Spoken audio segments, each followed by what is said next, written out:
Evening, darlings. Now, getting down to business, I had a couple of you ask, and you know who you are, you two, for another cooking video. So we're going to do something that's both high protein, low fat, and then also is going to be rather quick and not too expensive on your budget. So start off by getting your rice going in your rice cooker, so that it'll all be ready, because this goes really rather quickly, I find.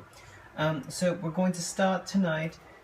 This is sort of like the Japanese rice dish Oyakodon, except we're going to be making it with tofu instead of the chicken, but otherwise it'll be a little bit similar, other than the fact that I just like to add more vegetables. So start by taking your onion, and you want to just have it sliced. So just like we always do, darlings, and I pre-peeled the onion for speed because, of course, you know, recently I can't do videos over 15 minutes anymore, because I can only upload them to the YouTube app, which no longer will allow me to upload videos. My videos just go on there and die. So, to prevent the two-part disasters, like last time, I'm going to try to keep this under 15 minutes, which is probably better for me anyhow. So I do tend to talk a little too much during these videos. So, we've got the onion all chopped up now. So I'm going to go ahead and get that in the pan. I'm going to be using, what is the word for this? What is benihana? Safflower oil. Thank you, brain.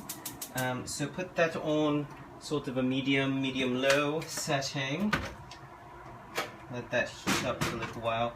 Now, one of the things that's going to happen is you're going to have, at the end, it's all going to go very quickly. So it's best to start while your oil is heating, getting all the other things ready. Typically, it's just the, traditionally at least, it's just the onion and the chicken and the egg that go in it, but I need more, darlings, more vegetables. So the onions need to soften. You don't want to sort of brown them. You really want to keep the heat low enough that they just caramelize. So what I like to do is keep the low heat going, but the lid on, so that they're sort of cooking from all angles at the same time. You can use a little lower heat that way. As for the eggplant, we're just going to cube it in bite-sized chunks. It's really up to you what size you want. Keeping in mind the eggplant does soften very quickly, so it will sort of go away. If you make it too small, you'll never even notice it was in there in the first place. So give it enough of a size that even when it shrinks up and softens, you'll still know that it's there. Okay, so the eggplant is all done. We're just going to push that a little off to the side here. And we're going to go ahead now, and we're going to deal with our tofu. Now, make sure it's a firm tofu. If you get soft, it's just going to fall apart. Pre-fried tofu is also good. This one is sort of, it's a marinated one, you can see. It's one of the only firm tofus that our store nearby has, so that's what I'm going for. But it doesn't actually have any additional flavor, really, despite the fact that it's supposedly marinating. So that's good, because you are going to have things soaked. Now, if you have just the fried sort of, like what you see in a lot of miso soups, that sort of thing, fried tofu, you can also do it with that. I would just throw a dash of soy sauce on top before you do all the rest of it, just to make it have more of a meaty flavor. And it will actually taste sort of like meat, which is kind of amazing, all things considered.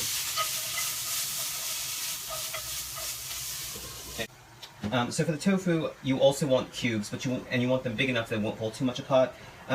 So I usually like to do it about a thumb's width, so there's 2 here, so we'll cut the entire block in half. And then going in about thumb-sized cuts along here. And then turning it and doing the same. Now the trick with making any tofu have more of a meaty flavor is actually soy sauce. Whenever you have it in the pan, I like to do it earlier rather than later.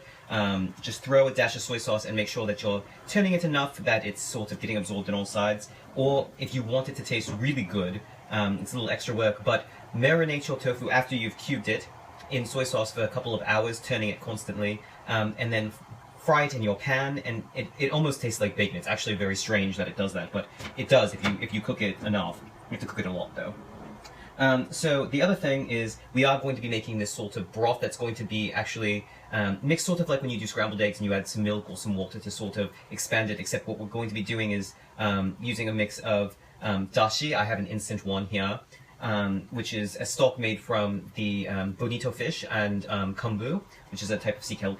And then mirin or sake, you can also use both. I'm just going to use sake because I have some here already. And some soy sauce, and you mix that up with your egg, and so we'll get to that in just a second. So I like to put the condensation back into the pan because it helps to steam your onions, which are just about done. So when they're ready, I'll throw in the tofu, give it a splash of soy sauce, and then we'll continue on. So in the meantime, I've already pre-peeled some garlic, and both garlic and ginger are going to be going into the flavoring of the liquid. So if you have a mincer, just throw everything to the mincer. I have the minced ginger, which is such a lifesaver. The garlic, I'm not as worried. I really enjoy the flavor of garlic, so I'm not so picky about making sure that it's chopped very finely. I'm going to go ahead and start putting the garlic into the bowl that I'm going to be mixing everything in. And then I'll do a squirt of the ginger as well. I only use 2 cloves of garlic because this is fresh garlic. We actually picked it up off of a local farm, and it's a little more potent, so I don't need quite so much, which is actually very lovely. Okay, so we've got the garlic in there. Let's check on the onions.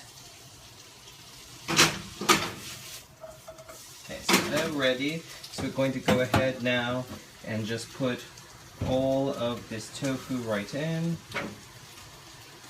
the pan, and then you'll want to turn the heat up just a little bit because the more fried it is, the less of it will sort of fall apart on you in the pan. So that, and then a shot.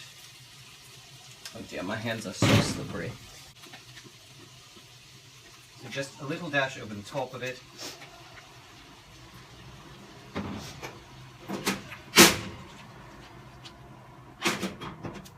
My hands are so slick from the oil that was on the tofu.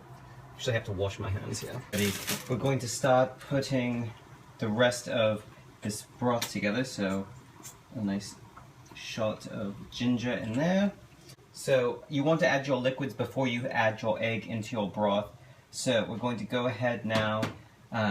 We're going to add our dashi, which the instant kind you just want a spoonful of. And then a little bit of warm water to go with it. And I have the kettle set aside over here for that.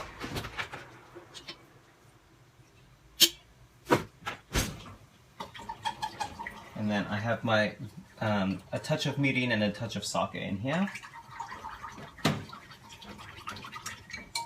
And then a little bit of soy sauce.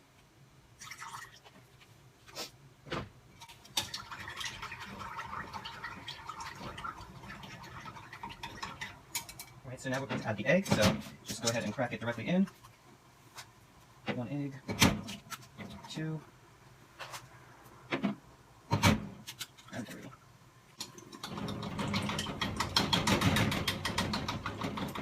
And when it's well mixed, it's all going to be ready. So before we actually add the egg, we want to make sure that our eggplant gets a little bit cooked.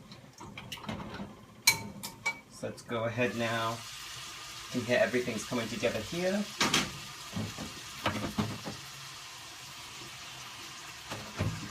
Toss.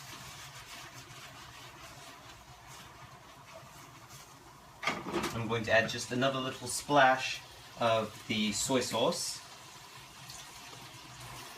just to give the tofu more of a chance to get that meaty flavor, and also to give the eggplant a little more flavoring as well. So that's going to cook.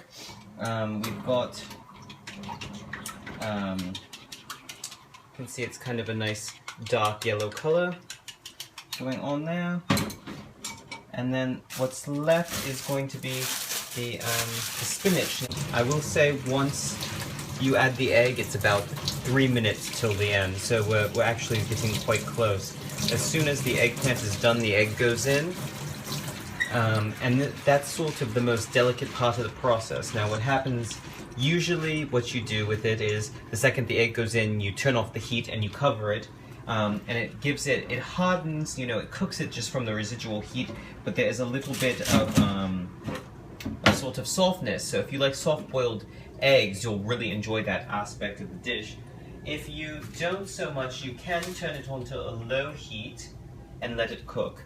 Or what you can do if you like something a little different, which is what I'm going to be doing, is you leave it on medium heat, and what happens is the egg sort of puffs up, sort of souffles itself.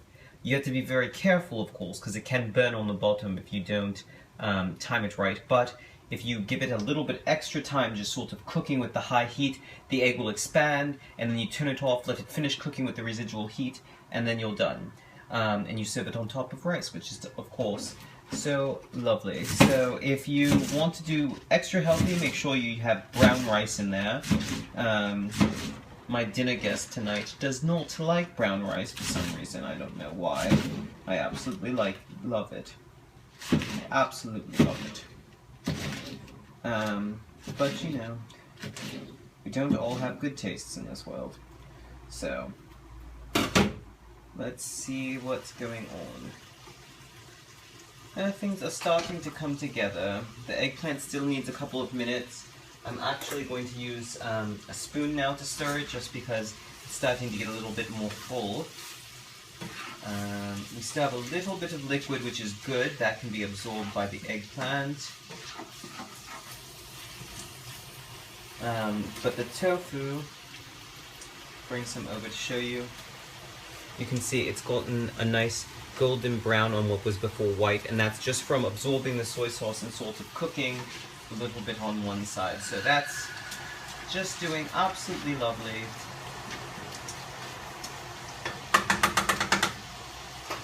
Business. So we actually are waiting on the pot for once. We have nothing we can do except for, you know, have a little bit of wine. So we're just going to wait here until somebody is done, and when that's ready we'll come back and we'll get to the very exciting, very fast part of the process. So see you in a moment. So we're back and we're ready. So we're going to give this a little look. All the liquid is gone now, and it looks like everything is cooked and ready to go. So let's go ahead now. We're going to add the spinach and then immediately the egg, because this all has to go at the same time. So in we go with the spinach, we'll give it a stir, and then the egg will go on top. Normally I would wilt the spinach, but I'm worried it's going to overcook with the egg. So just make sure it's all evenly distributed throughout everything here. Nice quick stir to make sure everything hasn't separated. Okay, so after you've given it a stir, just pour it all around so that it coats evenly around the pan. Trying to get the last bits of garlic in. Okay, and then I'm going to cover that. And in a couple of minutes I'm going to turn off the heat. So you'll know it's time to turn it off, because you'll be able to, if you have a glass lid like I do, you'll be able to see that it's sort of risen up a little bit. If not, after about 2 to 3 minutes, just give it a little peek, keeping in mind, of course, that you're letting go all of the heat that you really want to be using to cook. So try, if you don't have a clear lid, to open it as little as possible. But of course, if your heat's too high or you wait too long, you could be burning the bottom. Now, sometimes that does taste good, but if you burn it too much, it's going to ruin the dish. So this is the one really sensitive part about all of this. So I can see through the lid that it's still not really done any of that yet. Of course, we just put the lid on. It's still going to take another minute or two. So we're just going to relax here, and we'll get right back to that. So, which makes it a little bit difficult, but you can see that we're starting to get some bubble formation. That's a good sign. It means we probably have another minute or two before we just turn off the heat and let it go. So let's go and wait for that. Alright, so we're going to go ahead now and just turn off the heat. Everything's nice and puffed up. And this is going to sit for about 5 to 10 minutes. Depending on how well done you want it. If you don't like any softness, go for the 10 minutes. If you like it a little bit, then only give it maybe 2 or 3. So we're just going to let that go ahead and do its thing, and then we're just going to throw it on top of rice and serve and eat. And that thing's nice and cooked down, lots of golden brownness, and all of the sauce was absorbed. Oh, I just can't wait to dig in. So thank you so much for tuning in again. I'm glad that we managed to make this under 15 minutes. I can't actually believe that we did it, because normally I'm just so wordy. I just go on and on and on like I'm doing now. Oh my god, I can't stop it. So it's just because I love you all, darlings. We will talk again later, and I just wish you all a wonderful evening, and thank you again. Ta-ta, darlings.